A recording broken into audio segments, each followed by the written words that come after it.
Chapitre 21 de l'histoire. Le jeune Marzavan et le prince Camaralzaman. L'infirmière de la princesse chinoise avait un fils nommé Marzavan, un frère de sang mêlé de la princesse, qu'elle a élevé avec la princesse. Leur relation a été très profonde durant leur enfance, tout le temps où ils ont vécu proches l'un de l'autre. Ils se considéraient comme des frères, même lorsqu'il était un peu plus âgé et obligé de vivre séparés. Parmi les nombreux sujets que Marzavan a étudiés et pratiqués depuis sa jeunesse, il avait tendance à se plonger dans l'astrologie médico-légale, la divination et bien d'autres sciences occultes pour lesquelles il montrait un grand talent.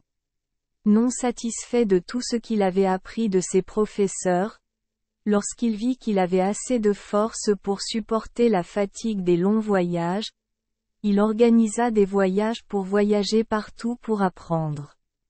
Il n'y avait pas une seule personne célèbre dans aucun domaine scientifique ou artistique qui ne recherchait une éducation, même s'il devait se rendre dans des provinces et des villes très éloignées. Après de nombreuses années d'absence, Marzavan revient enfin dans la capitale chinoise et les rangées de têtes qu'il aperçoit au-dessus des portes de la ville le surprennent grandement. En rentrant chez lui, il demanda pourquoi il y avait tant de têtes accrochées à la porte de la ville et surtout, il demanda des nouvelles de la princesse, de sa sœur et du lait qu'il n'oublierait jamais. Car on ne peut le satisfaire sans combiner ces deux questions. Il ne connaissait que les choses générales qu'il voulait savoir en attendant que sa mère, la nounou de la princesse, lui explique plus clairement. Scheherazade s'arrête là. Elle continua l'histoire la nuit suivante à la demande de l'empereur indien. Oh, votre majesté, dit elle-même si elle était nounou. La mère de Marzavan était très occupée à prendre soin de la princesse chinoise, mais elle a également appris que son fils bien-aimé était revenu. Elle a également réussi à trouver le temps de faire un câlin et embrasser et parler avec son enfant pendant un moment. Après qu'elle, les larmes aux yeux, ait raconté à son enfant l'état pitoyable de la princesse et la raison pour laquelle l'empereur chinois l'a punie, Marzavan a demandé à sa mère de l'aider. Condition pour lui rendre visite en secret sans en informer le roi. L'infirmière réfléchit un instant puis lui dit « Je ne sais pas quoi te dire maintenant.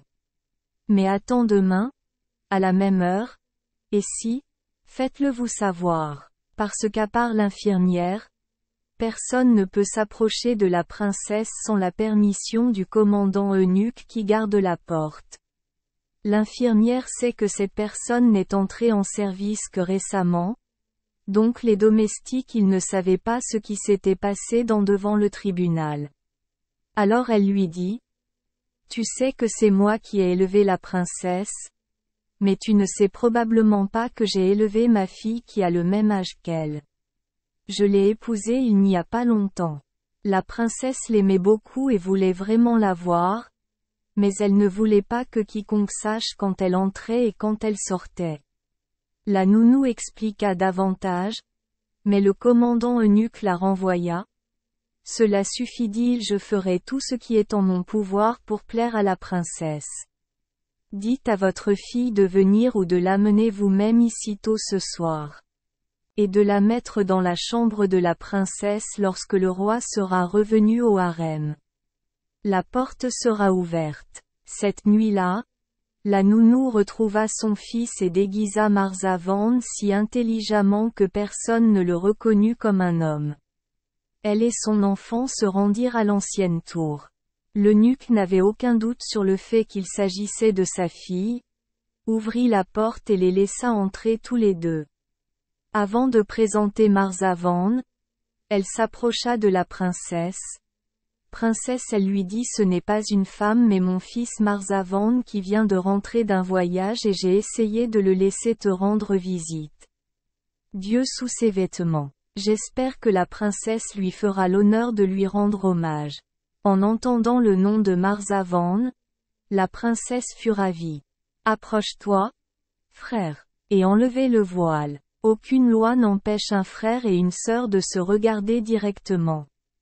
Marzavan le salua respectueusement. Sans lui laisser le temps de parler, elle dit rapidement, « Je suis très heureuse de te voir en parfaite santé après de nombreuses années d'absence sans aucune nouvelle, même de ta douce mère. » Princesse, dit Marzavan, je suis extrêmement reconnaissant pour votre gentillesse. J'attends ici le retour de la princesse, meilleure nouvelle que ce que j'ai connu et vu avec toute la douleur imaginable. Je suis également très heureux d'être revenu tôt pour lui apporter la guérison nécessaire, après l'échec de tant d'autres. Si je n'obtiens pas de résultats dans ce domaine, après tant d'efforts de recherche et de voyages ici et là pour apprendre, je ne me considère pas comme étant suffisamment récompensé. Ayant fini de parler, Marzavan sortit le livre et d'autres objets qu'il pensait devoir apporter en fonction de ce que sa mère avait dit à propos de la maladie de la princesse. « Étoile, grand frère ?» s'exclama-t-elle en le voyant sortir toutes sortes de choses. « Tu crois comme tout le monde que je suis folle? Ne vous y trompez pas et écoutez-moi. » La princesse raconta à Marzavan toute son histoire, n'oubliant aucun détail, y compris l'échange d'anneaux qu'elle lui montra. « Je ne vous cache rien, a-t-elle ajouté, sur tous les détails que je viens de vous raconter. C'est vrai qu'il y a quelque chose d'incompréhensible qui fait croire que j'ai perdu la tête, mais les gens ne font pas attention au reste comme je l'ai dit. » Lorsque la princesse eut fini de parler, Marzavan fut rempli d'admiration et de surprise, baissa longuement la tête sans rien dire.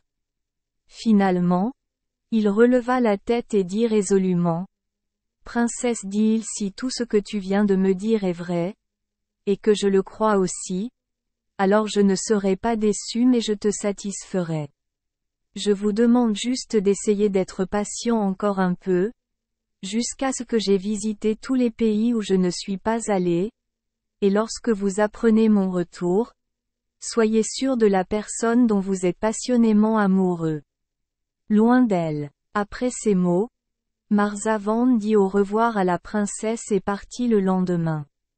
Marzavan voyageait de province en province, de ville en ville, d'île proche en île lointaine. Partout il entendait les gens parler de la princesse Badouré, c'est le nom de la princesse chinoise, et de son histoire.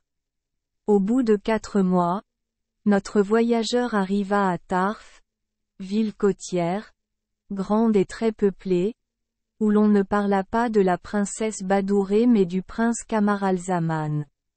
Ils dirent qu'il était malade et racontèrent son histoire qui ressemblait à celle de la princesse Badour. Marzavan était incroyablement heureux. Il demanda au prince où il se trouvait et on lui répondit. Il y avait 2 routes terrestres jusqu'à chez lui et la voie fluviale était beaucoup plus proche. Marzavan a choisi cette dernière route et est monté à bord d'un navire marchand qui a navigué en douceur jusqu'à proximité de la capitale du pays du roi Shah Zaman. Mais avant d'atteindre le port, à cause de la maladresse du pilote, le bateau heurte un récif et coule.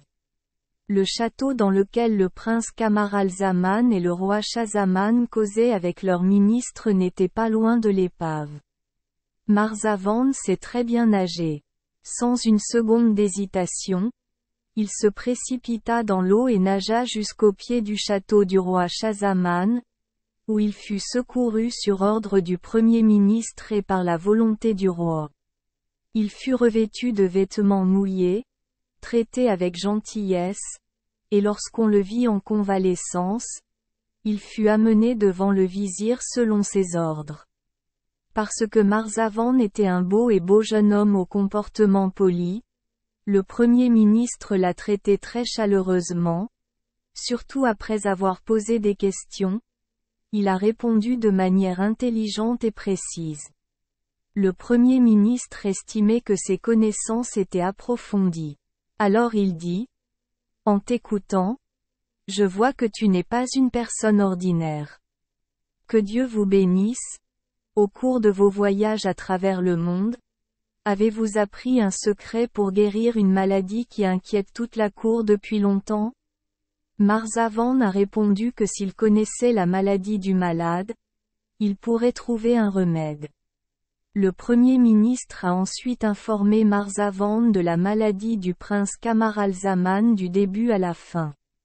Il n'a rien caché non plus sur le passé désirable du prince, son éducation et le désir de l'empereur Shahzaman de le voir bientôt se marier, sur son manque de respect à la cour, sur son exil, l'a emprisonné et ses actions insensées pendant sa captivité. Tout cela a fait de lui un amant passionné d'une dame inconnue qui n'existait peut-être pas dans ce monde, à part la base d'une bague qui, selon le prince, était la bague de cette dame. En écoutant l'histoire du Premier ministre, Marzavan s'est senti extrêmement excité d'avoir eu la chance d'arriver à l'endroit exact qu'il cherchait, malgré le malheur du naufrage.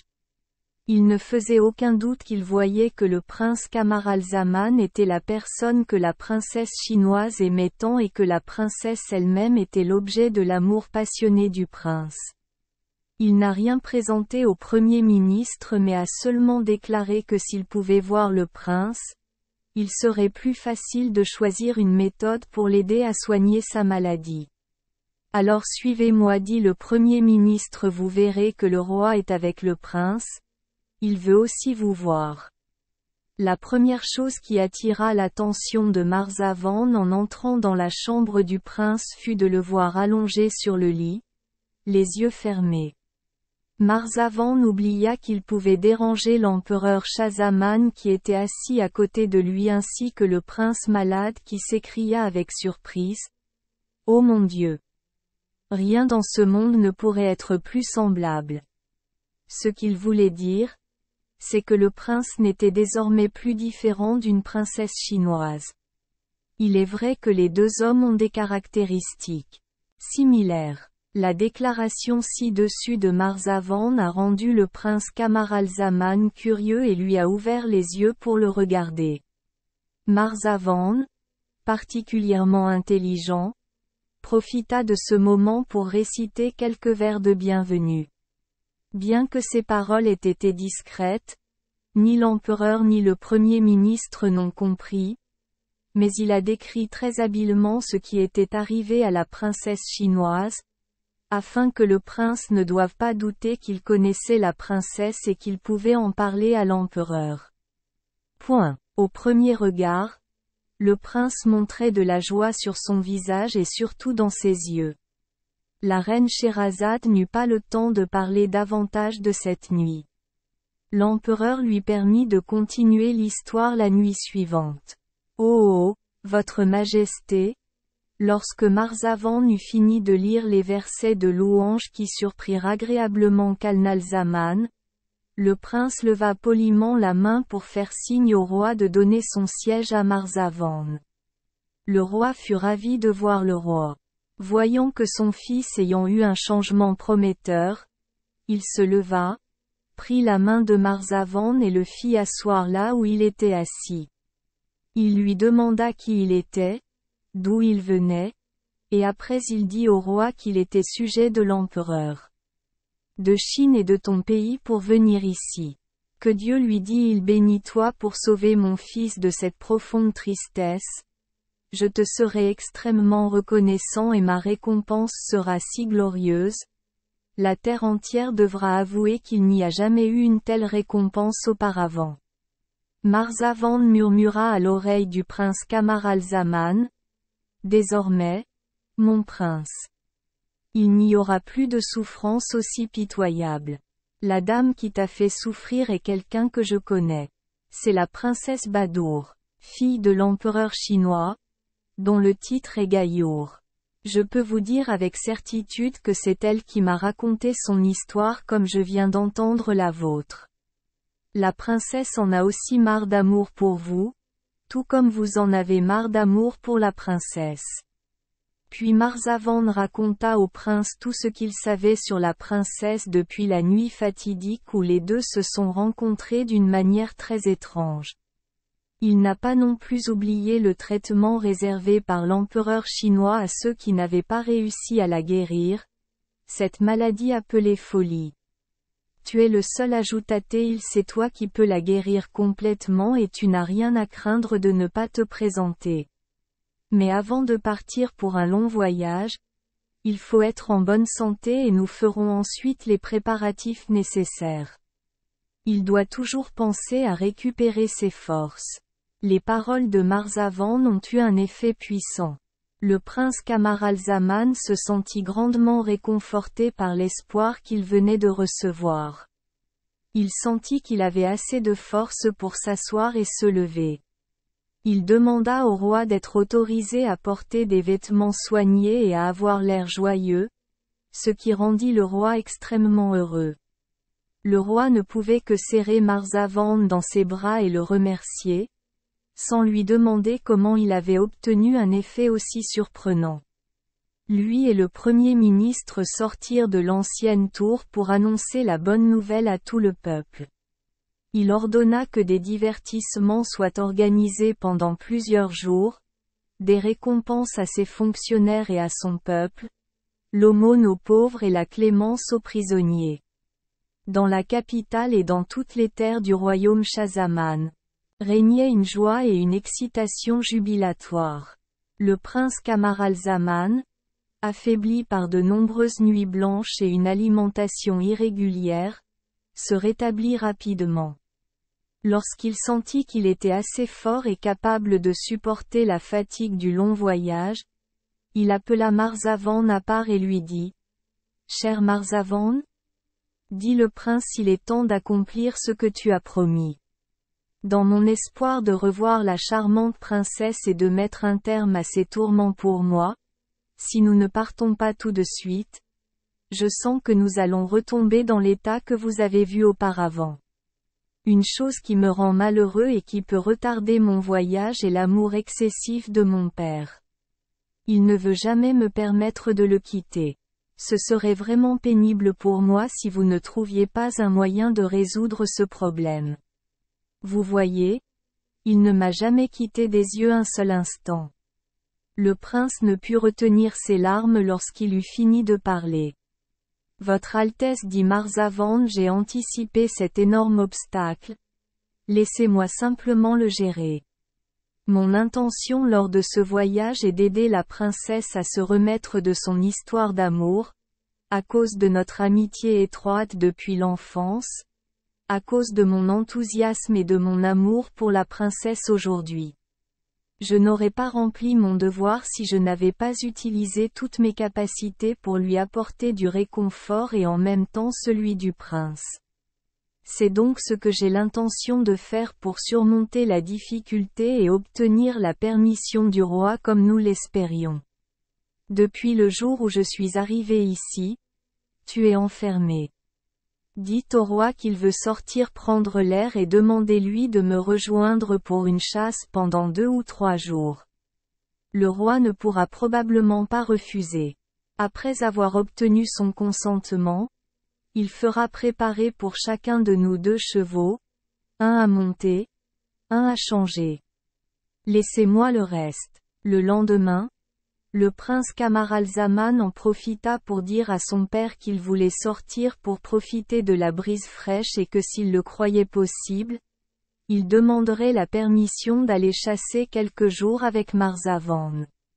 Je le veux vraiment, dit le roi, mais à condition que tu ne dormes pas dehors plus d'une nuit. Être beaucoup actif au réveil sera très nocif pour votre santé et votre longue absence me rendra triste. Le roi lui ordonna de choisir les meilleurs chevaux et s'occupa personnellement des préparatifs pour qu'il ne manque de rien. Quand tout fut fini, il serra et embrassa son fils et dit à Marzavan de prendre soin du prince, puis il le laissa partir.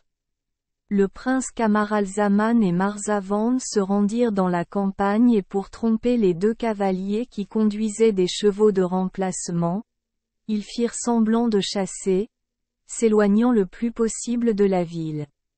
Au crépuscule, ils s'arrêtaient dans une auberge de voyageurs, dînaient et dormaient jusqu'à minuit. Marzavan s'est réveillé le premier, a réveillé le prince Camaralzaman et n'a rien fait pour toucher les 2 cavaliers. Il demanda au prince de lui donner les vêtements qu'il portait et prit à la place les vêtements que le cavalier avait apportés. Ils montèrent à cheval et chacun conduisit un cheval de remplacement ainsi qu'un cheval du cavalier, puis montèrent rapidement ensemble. À l'aube, 2 cavaliers arrivèrent dans une forêt et arrivèrent à une intersection. En arrivant à cet endroit, Marzavan dit au prince de l'attendre un moment et s'enfonça plus profondément dans la forêt. Il poussa le cheval du cavalier, déchira les vêtements que le prince venait d'ôter, les trempa dans le sang du cheval, puis revint là où l'attendait le prince, jetant les vêtements déchirés et tachés de sang au milieu de la route. Le prince Camaralzaman demanda à Marzavan ce qu'il voulait dire par là. Marzavan répondit, « Prince, quand ton père le roi ne t'a pas vu revenir cet après-midi ou que les cavaliers lui ont dit que nous partions alors qu'il dormait encore, il est déterminé qu'il va nous poursuivre. Ceux qui poursuivraient dans cette direction verraient les vêtements du prince couverts de sang et penseraient que le prince avait été tué par un animal sauvage, et je me serais enfui par peur du crime. Le roi, selon leur rapport, pensait qu'il n'était plus de ce monde, alors il a arrêté de chercher, afin que nous puissions continuer notre voyage en toute sécurité sans craindre d'être pourchassés. Une telle précaution est en effet un peu trop forte, comme un coup céleste porté à un père qui aime beaucoup son enfant et pensera que son enfant est mort tragiquement. Mais la joie du roi de votre père sera multipliée lorsqu'il apprendra qu'il est toujours en vie, en bonne santé et content. Vous êtes Marzavan? Le prince Camaralzaman a dit vous êtes très courageux et rusé. Je ne peux qu'applaudir votre plan ingénieux. Encore une fois merci. Le prince et Marzavan emportèrent suffisamment de perles pour couvrir toutes leurs dépenses en cours de route. Ils continuèrent leur voyage à travers la rivière et à travers les montagnes. Le seul obstacle était que cela prenait beaucoup de temps à cause des montagnes et des rivières. Ils arrivèrent finalement à la capitale chinoise où Marzavan était censé emmener le prince chez lui mais se retrouvèrent dans un lieu public pour étrangers. Ils y restèrent 3 jours pour dissiper la fatigue des jours de voyage et pendant ce temps, Marzavan fit coudre une chemise d'astrologue pour déguiser le prince. Après 3 jours de repos, ils allèrent prendre un bain ensemble puis le prince enfila ses vêtements d'astrologue. Marzavan conduisit le prince directement au palais et il revint informer sa mère, la nourrice de la princesse Badouré, qu'il était revenu ainsi sa mère pourrait informer la princesse. À ce moment-là, la reine Scheherazade cessa de parler car elle vit que l'aube était déjà venue. La nuit suivante, continua-t-elle, elle dit à l'empereur indien, « Oh, votre majesté, le prince Camaralzaman a été informé quoi faire par Marzavan, et a été équipé de tout ce qui convient à un astrologue. Avec de tels vêtements, il s'est approché la porte du palais de l'empereur chinois, s'arrêta et cria devant les gardes et les gardiens de la porte. Je suis un astrologue, ici pour guérir la princesse. L'honorable Badour commande l'amour du noble et puissant roi Gayour, le roi de Chine, selon les conditions qu'il a fixées, c'est-à-dire l'épouser s'il réussit ou perdre la tête s'il échoue. En plus des gardes et des gardes gardant la porte de sortie, cette nouvelle a instantanément provoqué l'encerclement d'une foule de personnes prince Camaralzaman. La raison en est que depuis longtemps il n'y a pas eu de guérisseur, d'astrologue ou de magicien. Aucun moine n'oserait se présenter après tant d'exemples tragiques de personnes qui ont échoué dans leur traitement. Les gens penseraient qu'il n'y avait personne d'autre aussi stupide qu'eux. Regardez le beau visage du prince, son air noble. En regardant son apparence juvénile, beaucoup de gens ont exprimé leur inquiétude. Qu'en pensez-vous, monsieur? Ceux qui se tenaient le plus près lui ont demandé pourquoi sont-ils tués si fous, de t'engager vers une mort certaine alors que la vie est pleine de toi, plein d'espoir, de belles chaussettes. Les têtes que vous voyez regroupées au-dessus des portes de la ville ne vous terrifient-elles pas? Au nom de Dieu, s'il vous plaît, abandonnez cette idée désespérée et retirez-vous. Face à ces paroles d'encouragement, le prince Camaralzaman resta ferme, sans hésiter, et lorsqu'il vit que personne ne venait le conduire, il cria de nouveau d'une voix résolue qui fit trembler tout le monde. Et ils s'écrièrent: Est-il déterminé à mourir, en demandant à Dieu d'avoir pitié de sa jeunesse et de son âme? Le jeune homme cria une troisième fois et finalement le premier ministre, suivant les ordres de l'empereur chinois, vint lui tenir la main. Le premier ministre le conduisit devant l'empereur. Dès que le prince le vit assis sur le trône, il s'agenouilla rapidement et embrassa le sol devant lui. De tous les gens qui osaient mettre la tête à ses pieds, le roi n'avait jamais vu personne digne de son attention. Maintenant, il éprouvait une véritable pitié pour Camaralzaman qui se mettait en danger. Il lui rendit plus d'honneur qu'à tout le monde, voulant qu'il s'approche et s'assoie à côté de lui. « Jeune homme » lui dit-il, « j'ai du mal à croire qu'à ton âge, tu as accumulé autant d'expérience pour oser accepter un traitement pour ma fille. Je veux vraiment que tu réussisses. Je vous marierai la princesse non seulement sans ressentiment mais aussi avec une grande joie, contrairement à la réticence à épouser ceux qui vous ont précédé s'ils réussissent.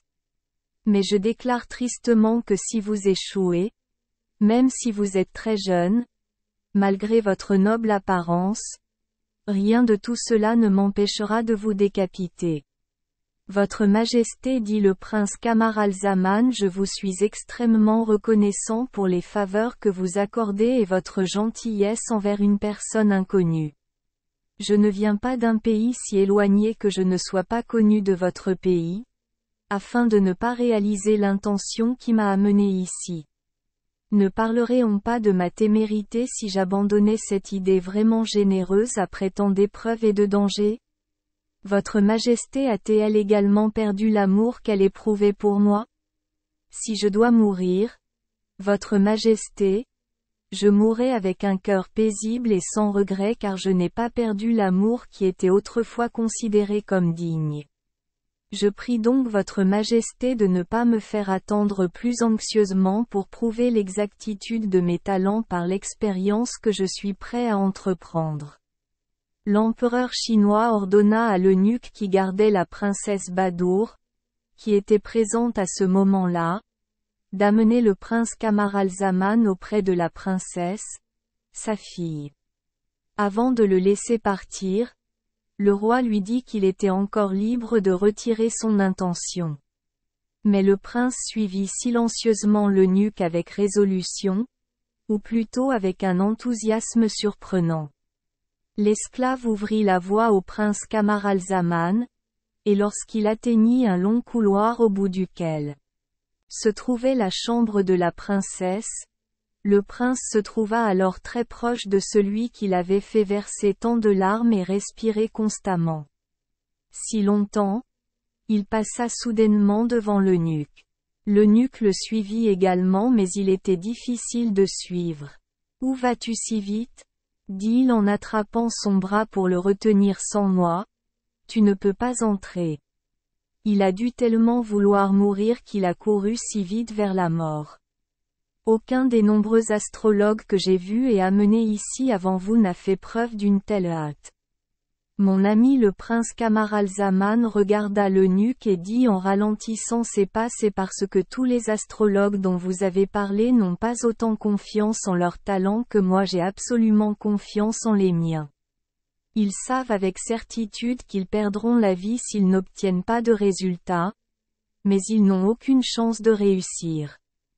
C'est pourquoi il tremble à l'approche de l'endroit où je vais, où je suis sûr de retrouver le bonheur. En parlant de ça, il venait d'arriver à la porte. L'eunuque ouvrit la porte et emmena le prince dans une grande pièce, où l'on pouvait entrer dans la chambre de la princesse en passant seulement par un rideau. Avant d'entrer dans la pièce, le prince Camaralzaman s'arrêta et murmura doucement à l'eunuque, craignant que la princesse à l'intérieur ne l'entende. « Laisse-moi voir clair, mon ami, dit-il sans la moindre arrogance, ni à cause de l'enthousiasme téméraire de la jeunesse. Je te laisse choisir entre deux voies. Tu veux que je traite ta maladie Seigneur devant elle, ou ici même? Pas besoin d'aller plus loin et pas besoin de voir son visage. » L'eunuque fut extrêmement surpris de la ferme croyance du prince en ce qu'il venait de dire. Il n'osait plus le mépriser mais lui dit sérieusement, « Peu importe que ce soit là-dedans ou juste ici. Quoi qu'il en soit, cela n'a aucun sens. Tant que la princesse récupère. Sa gloire sera immortelle non seulement dans cette cour mais aussi partout où il y a des gens sur cette terre. Alors c'est mieux, continua le prince, je te guérirai sans avoir à te voir pour que mon ami puisse être témoin de mon talent. Même si je suis impatient de rencontrer la noble princesse qui sera mon épouse, en raison de mon respect partiel pour vous, je suis prêt à mettre cette joie de côté pendant un moment. » Comme il avait emporté avec lui tout le nécessaire pour un astrologue, il sortit un stylo et du papier et écrivit la petite lettre suivante à la princesse chinoise. Lettre du prince Camaralzaman à la princesse chinoise. Chère princesse, le prince Camaralzaman, amoureux, ne veut pas vous raconter la tristesse indescriptible qu'il a endurée depuis cette nuit fatidique que votre beauté vous a apportée. Il a perdu la liberté qu'il avait juré de garder toute sa vie. Il voulait juste lui rappeler que depuis cette nuit il avait consacré son cœur à son sommeil extrêmement séduisant, un sommeil intempestif qui lui faisait ne pas voir l'éclat de ses beaux yeux même s'il faisait de son mieux pour les forcer à s'ouvrir. Point. Il a même eu l'audace de lui offrir une bague en guise de preuve de son amour et de l'échanger contre sa bague qu'il a tapotée, jointe à cette lettre. Si elle est prête à lui rendre la bague, la considérant comme un souvenir de son amour, il se considérera comme le plus heureux de tous les amants. Sinon, son refus ne pourrait pas l'empêcher d'accepter une mort plus subite que la mort par amour pour elle. Il attendait sa réponse dans la salle d'attente. Lorsque le prince Camaralzaman eut fini d'écrire les lignes ci-dessus, il fit un paquet avec la bague de la princesse pour que l'intérieur ne puisse pas être vu par l'eunuque. Quand il lui remit le paquet, il dit, « Mon ami, s'il vous plaît, prenez ce paquet et donnez-le à votre maîtresse. Si vous ne vous remettez pas de votre maladie dès que vous avez fini de lire cette lettre et que vous ne courez pas à la recherche du propriétaire de la lettre, alors je vous permets de me déclarer la personne la pire et la plus éhontée de tous les astrologues du passé et présent et même plus tard. » La lumière du jour que Scheherazade voyait clairement lorsqu'elle mentionnait cela la fit s'arrêter. Elle continua l'histoire la nuit suivante et dit à l'empereur indien, « Oh, Votre Majesté ?» L'eunuque entra dans la chambre de la princesse chinoise et lui remit le colis envoyé par le prince Camaralzaman.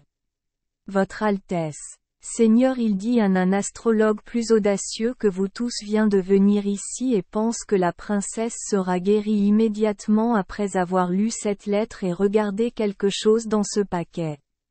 J'espère qu'il ne s'agit pas d'un trompeur ou d'un trompeur. » La princesse Badour a pris le paquet et ouvrit la lettre avec indifférence, mais quand elle vit sa bague, il lui fut impossible de tout lire.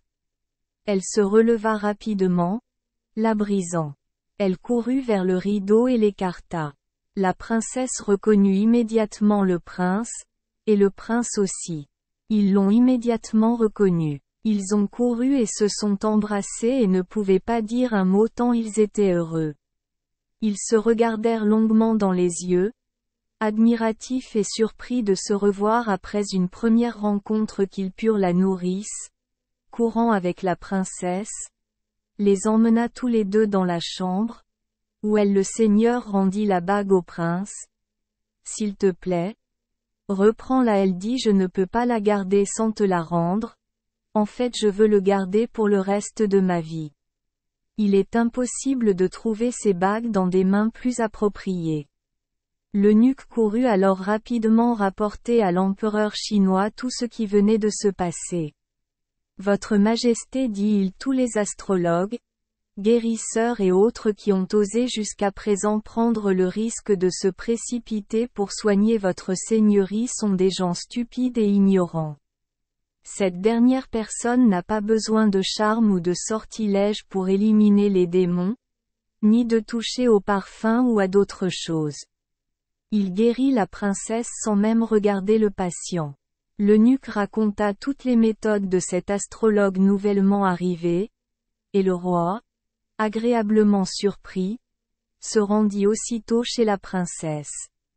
Il serra et embrassa sa fille, serra et embrassa le prince, lui prit la main et la plaça dans celle de la princesse en lui disant « Heureux invité de loin, qui que vous soyez, je tiendrai ma promesse de vous marier ma fille. » Rien qu'en le regardant, je n'arrive pas à croire qu'il soit astrologue, ce qu'il veut aussi que je croie.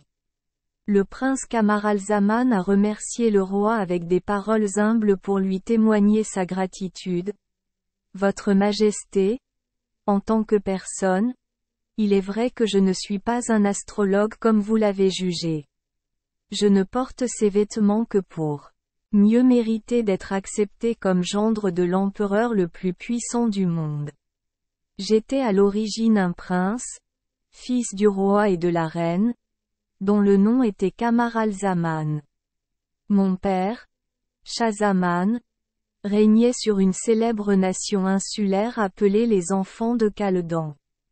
Puis il raconta son histoire et dit à l'empereur que l'origine de son amour était extrêmement étrange ainsi que celle de la princesse. Cela fut donc prouvé authentique par les 2 bagues échangées entre les deux. Lorsque le prince Camaralzaman eut fini de parler, le roi s'écria avec admiration. Quelle étrange histoire qui mérite d'être préservée pour la postérité. Nous l'enregistrerons et après avoir conservé l'original dans les archives nationales, nous le rendrons public afin qu'il puisse se propager de notre pays à d'autres pays. Le mariage fut célébré le jour même, et des fêtes solennelles eurent lieu dans tout le vaste royaume de Chine. Marzavan n'est pas oublié. L'empereur chinois lui a conféré un titre, l'a amené à la cour et a promis d'envisager de l'amener à des postes plus élevés à l'avenir. Le prince Camaralzaman et la princesse Badour étaient extrêmement satisfaits, profitant d'une lune de miel paisible, et pendant de nombreux mois, l'empereur chinois a continué à exprimer sa joie par des festivités constantes. Au milieu de ces jours heureux, une nuit, le prince Camaralzaman rêva de voir le roi Shahzaman, son père allongé sur son lit mourant et murmurant « Le fils que j'ai mis au monde et que j'aimais de tout mon cœur m'a abandonné et il en est aussi la cause. Point. À l'occasion de ma mort. » Il se réveilla et poussa un soupir, provoquant le réveil de la princesse également. La princesse Badour lui demanda pourquoi il soupirait. Le prince dit « Hélas! Peut-être qu'au moment où je parle, mon père le roi est déjà décédé. » Et il raconta à la princesse la cause de son inquiétude et de sa tristesse. En l'écoutant parler, la princesse eut une idée mais ne le lui dit pas car elle voulait toujours lui plaire. Sachant que son souhait était de retourner rendre visite à son père et aussi à cause de ce désir, la vie avec elle dans cet endroit lointain était un peu moins agréable. Le même jour, profitant de l'occasion, la princesse dit en privé à son père, « Cher père, elle baisa la main de son père et dit: Je veux te demander de m'accorder une faveur et j'espère qu'elle ne sera pas refusée. Mais s'il vous plaît, ne pensez pas que je demande cela à cause de la demande du prince, de mon mari. Vous n'avez rien à voir avec ça, père. Ce que je veux que tu me donnes, c'est la permission d'aller avec mon mari rendre visite au roi Schahzaman, à son père et à mon beau-père. Ma fille, dit le roi, même si je suis triste de te quitter, je ne peux m'empêcher d'être d'accord avec cette décision. Je me suis comporté ainsi, même si le voyage était si long et fatigant. Vous y allez, j'en conviens, mais à condition que vous ne restiez pas plus d'1 an à la cour du roi. Peut-être que le roi Schahzaman voulait aussi, comme son père, procéder de cette façon, c'est-à-dire qu'un par un, son fils et sa belle-fille rendraient visite aux parents de leur mari, puis après 1 an, sa fille et son gendre rendraient visite aux parents de leur mari. Rendre visite aux parents de sa femme. La princesse informa son mari que le roi chinois avait donné la permission de rendre visite à son père. Le prince était fou de joie et la remercia pour cette nouvelle expression d'amour à son égard. L'empereur chinois ordonna à ses fils de préparer leur voyage et, une fois celui-ci terminé, il partit avec eux et les suivit pendant plusieurs jours. Ces adieux temporaires ont provoqué de nombreuses larmes des 2 côtés. Le roi embrassa amoureusement le jeune couple et après avoir conseillé au prince d'aimer la princesse pour toujours, sa fille comme il aimait sa fille, il les laissa continuer leur voyage pendant qu'il retournait dans sa capitale. Le prince Camaralzaman et la princesse Badour venaient de sécher leurs larmes en pensant à la joie qu'ils apporteraient au roi Schahzaman. En les voyant, le roi les serrerait sûrement dans ses bras et les embrasserait chaleureusement et tous deux seraient également remplis de joie. Après avoir voyagé pendant environ 1 mois, ils arrivèrent à une grande zone herbeuse, avec de grands arbres offrant une ombre agréable par intervalles. Il faisait chaud ce jour-là, alors le prince Camaralzaman a pensé que c'était le bon moment pour camper ici. Interrogée sur l'avis de la princesse Badour, elle a immédiatement accepté car elle aussi voulait lui dire la même chose. Tout le monde est descendu de cheval et a choisi un endroit agréable pour installer sa tente.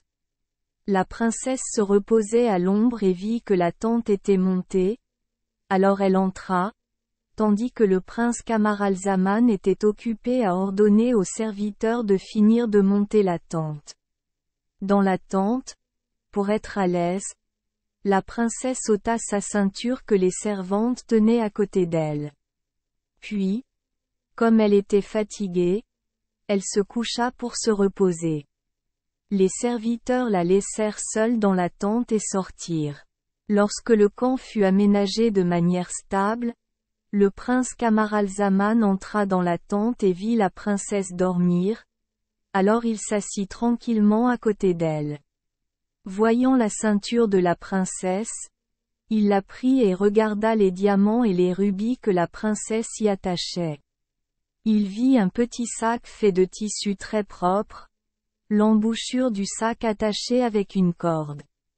Il joua avec le sac et sentit quelque chose de solide à l'intérieur. Curieux de savoir ce que c'était, il ouvrit le sac et en sortit un morceau d'agate sur lequel étaient gravées des images et des écrits qu'il ne pouvait pas lire. Il pensa, cette agate doit être très précieuse, sinon pourquoi ma princesse doit-elle toujours l'emporter avec elle de peur de le perdre? En effet, il s'agissait d'une amulette que la reine offrait à sa fille la princesse pour qu'elle la rende heureuse, selon elle, à condition qu'elle la porte toujours avec elle.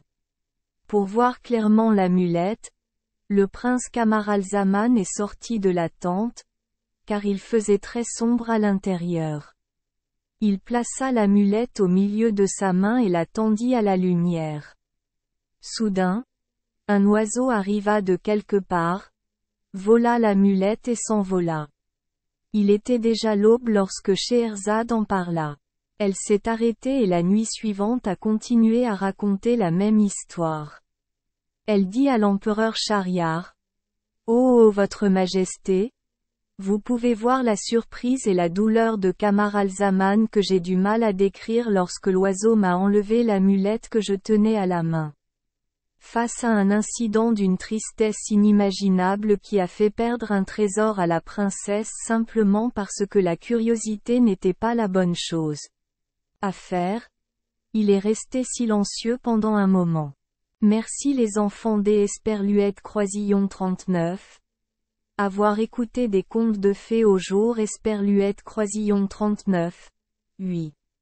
Espérons que les histoires apporteront aux enfants des moments heureux et significatifs. Si vous aimez notre chaîne, veuillez appuyer sur le bouton Esperluette Croisillon 39. Abonner, pour ne manquer aucune histoire intéressante. Je vous souhaite une bonne nuit de sommeil et de beaux rêves. Rendez-vous dans la prochaine histoire.